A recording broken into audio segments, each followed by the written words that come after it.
don't know how you feel about it, Ty, but is anyone surprised about this? I mean, the backup right now is Bailey Zappi and Brady Cook. So, yeah, Geno Smith is the starter. He's the guy. Why would Glenn say anything but that at this point? So I think any outrage on this, I've seen some of it online. I've seen some of it in the comment section.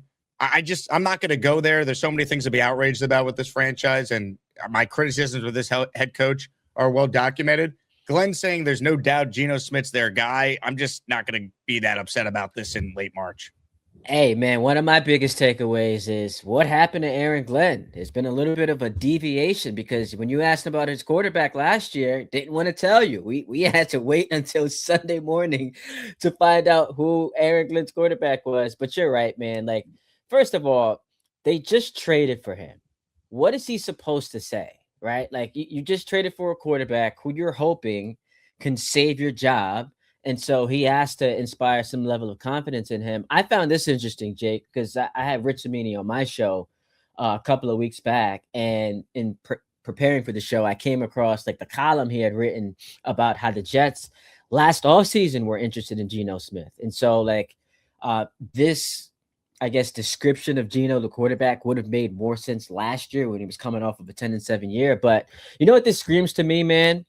The ideal scenario for the Jets to find themselves in would be similar to what the Chiefs were in 2017. Now, obviously, no one is expecting them to be as good as Kansas City, but I'm strictly talking about the quarterback, where it is Geno starts for 16 games, and whoever they take, either with the 16th pick or in the later round, sees that final weekend where it's like a, show flashes, get people excited, show Woody that you have something brewing, and then maybe, just maybe, it's enough to settle on your quarterback for the following season. But I think we all expected, and he just proved it to be true, Geno is going to be their guy going into next season, and, for better or for worse, right?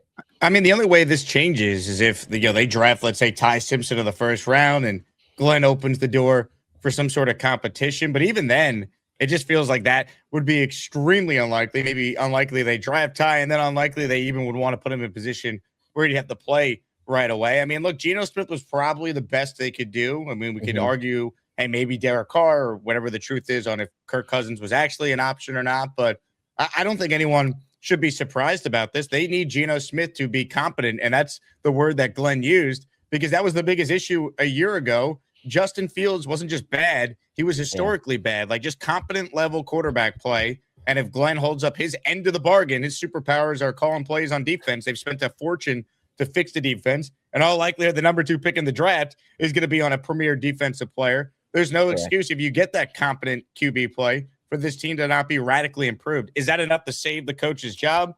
Maybe. To be determined, but like that's what they're trying to do, get competent quarterback play, and Glenn fixes the defense, and they're in way better shape. So let's focus on the quarterback, right? Last 4 years of Geno Smith in order. It is comeback player of the year, which Aaron Glenn mentioned in that clip, and a Pro Bowl season. I know that has become a diluted accomplishment, but that's year one of this 4-year stretch. Pro Bowl season. Then last year in Seattle, he was fine. Turnovers were up, but they went 10-7 and barely missed out on a postseason spot. Now he ended that season, week 18, destroying the Rams, which I guess we can say it's a bit misleading because the Rams weren't playing anyone, but a career high 4 touchdowns. And then you get to last year with Vegas, and he was the worst quarterback the worst starting quarterback in the NFL, not named Justin Fields. And so that's his last 4-year run. Now, if I'm Geno Smith, and I'm walking into a room with Glenn, with Muji, and with Frank Reich, and I am making the case as to why last year was just an outlier, here's what he has to lay out. Guess who was the worst rushing team in the NFL? That would be the Raiders. Scoring defense, they were bottom 3rd. Sacks, they were dead last. Now, sacks is not just an offensive line stat. That's also like a quarterback stat. You watch football, you can see where the offensive line can be blamed or it can be the quarterback. And then they were also dead last in first down runs. And so you come to the Jets, what's to be expected? Breece Hall and company, they're not going to be the worst rushing team in the NFL, assuming health is not a question. The defense, as you just talked about, based on Aaron Glenn's superpower and the additions they made this offseason and what's to come in the draft, they should be markedly better. The offensive line is night and day compared to what Vegas had last year. They are going to run the ball on first down. And the last thing is Frank Reich is better than Chip Kelly. And so does that lead to a better Geno Smith than we saw last year? I think the evidence should suggest yes. How much of a significant improvement to be determined? But if you're a Jet fan, I think this infuses just a little bit of life into what was a pathetic football team last year. It's hard to be worse than what they got at the quarterback spot. There's no doubt. And look, I'm not expecting Geno Smith to give us the ironic 2015 Ryan Fitzpatrick season by any means, but at least Geno is saying the right things in the interviews he's done. Like, you could tell this matters to him being back with the Jets. I like that. You know, I like the fact that he's got some skin in the game. I'm not, again, expecting much, but at least if you want to be like the optimistic Jet fan, and there's still some out there who, no matter what, will try and spin it positive. There's at least he's got the skin in the game type of element to Geno being back. Bro, I don't know if you caught Bart and I going at it. Yo, Jet fans were coming at my head top because I had the audacity to be critical of Aaron Glenn after last year. And people were just, I'm amazed at how much optimism still exists. Like, I just laid a case out for how Geno can be good, and that is what it is. But the amount of vitriol, and you've been subjected to this, that people just lose their minds when you had like the audacity to go at Aaron Glenn. It's crazy, bro. Like, it is like levels of insanity that go beyond like comedic stand-up.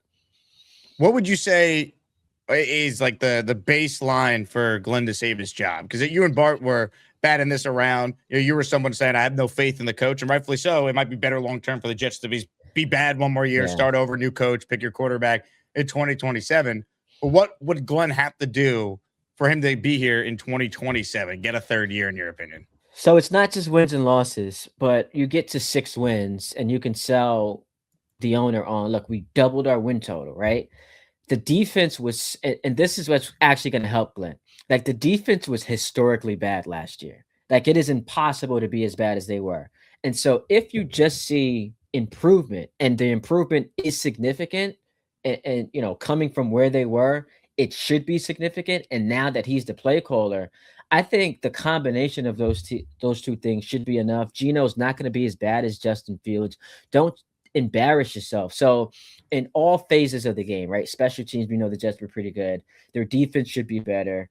Their offense should be better. He's the play caller. I think those things working in concert, in addition to them getting to like 6 wins, which, you know, Vegas has them at 5.5. So all you're asking is just hit the over and barely do so, I think would be enough for ownership to look at this and say, all right, we're going in the right direction.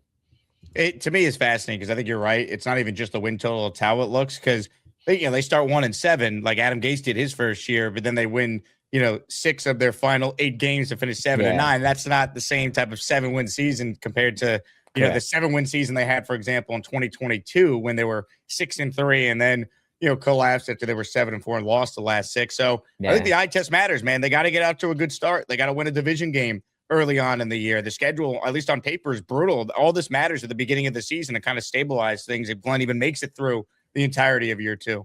Yo, and you know what's so funny? So you and I both got ripped because people felt like we treated like his media sessions with a level of importance that like other fans just didn't care about. And they were just like, yo, it's because you guys are in the media, you're biased.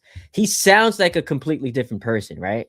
Like, this doesn't sound like the same guy. So I do believe that someone got in his ear and said, man, it's going to be hard to survive if you're both bad and unlikable. And so him changing his tone, not having to be as combative. I'm not saying you can't put your team in position where you want to have some competitive advantages. So not releasing all of the information to the media, like you're able to do that. You're the head coach. But it just felt silly at times last year what he was doing. And so I think, in addition to all of the other things we discussed, just correcting his behavior as far as like being a little bit more likable will help in that regard. And then he still kind of has moments though where he reverts back to like the old cocky Glenn. Like he definitely got his teeth kicked in. He got humbled throughout the year. But then at the combine, the unnecessary line of, well, play calling is my superpower, like just Yeah. putting that target on you for no reason. Like that's going to be used against it. They give up 30 to the Bills week 1 and lose 35-10. You know, every person in America is going to be making the same joke. So what did you make of because I asked this to Bart.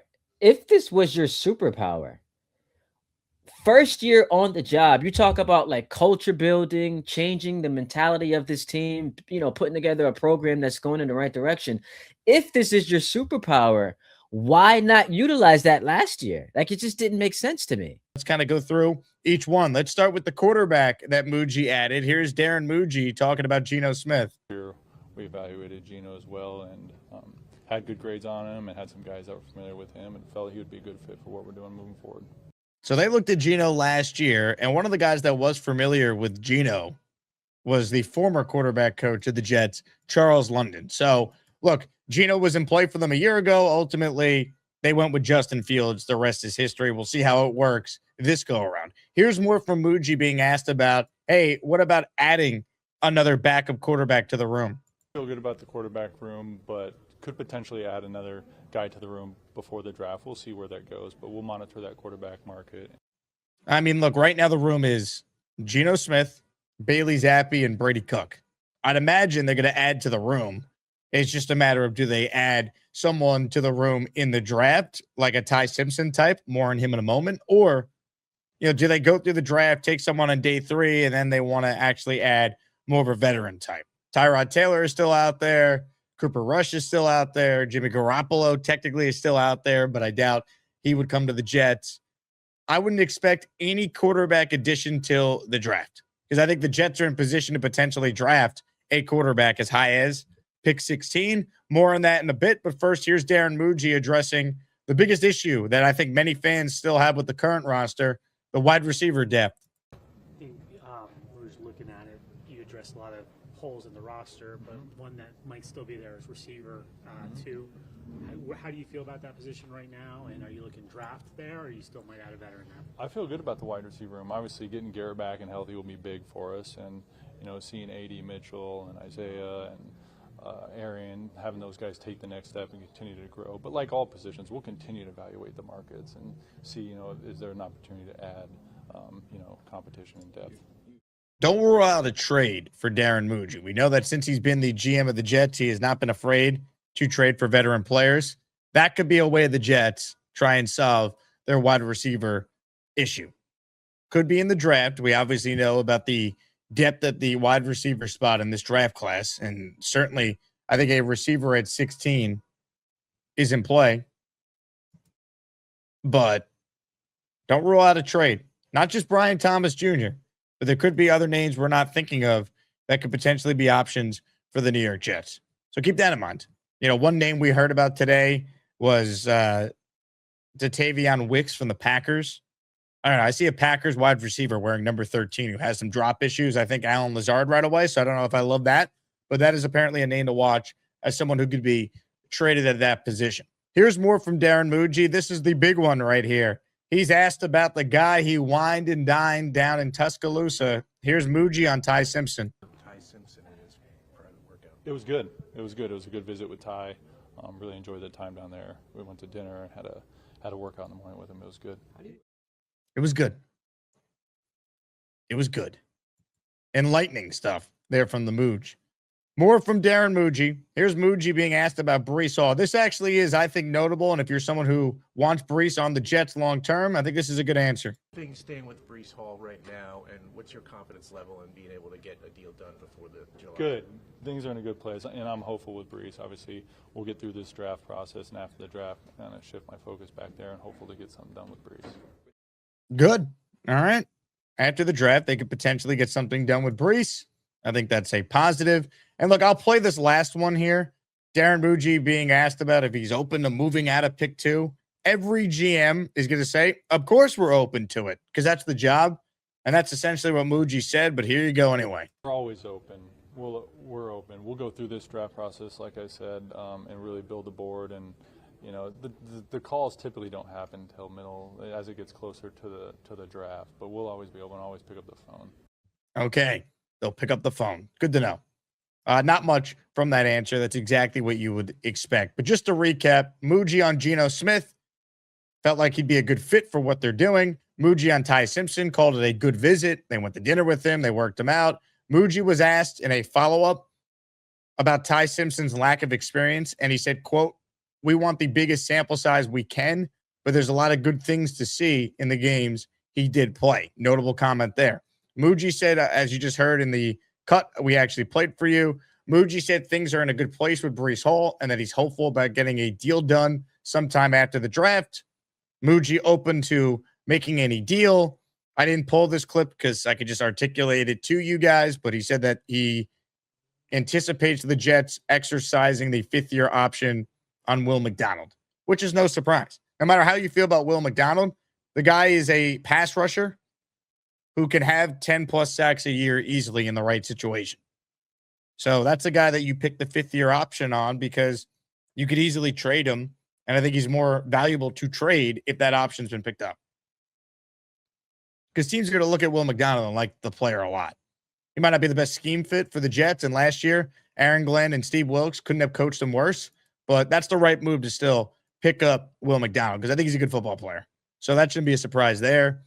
And again, I think one thing that should be noted, and I didn't hear or see SNY or the Jets post a video of this, but Rich Cimini's there, and he tweeted that Muji downplayed the idea of the loaded 27 quarterback class factoring into this year's draft decision. And again, that's the right answer for a GM to say publicly, because if anything, you want to try and drive up the interest in people thinking that you are going to take a quarterback. Because even if you're not, you want teams to maybe think you are, and thus your picks are more valuable. A team is coming up in front of you to take a player they think you want, but you actually don't want that player. Things like that, the gamesmanship of the NFL draft. But I don't think anyone should be surprised by any of this. Comments, questions, super chats. We'll cut the line. Again, recapping Darren Mougey's press conference. Sounds like he wants to add a veteran QB, but they will wait and see on that because I think the draft has a lot to do with it. For instance, if you're going to draft Ty Simpson, you're not going to sign Tyrod Taylor at that point. You're not going to spend any sort of premium resource on that level of player. So keep that all in mind. Hey, here's the deal. Just got no chance unless you click on that like button. And you got to make sure you subscribe to the Jake Asman Show. You don't, you can get the f*** out. Now let's go, ASMANIACs. We're built for this shit.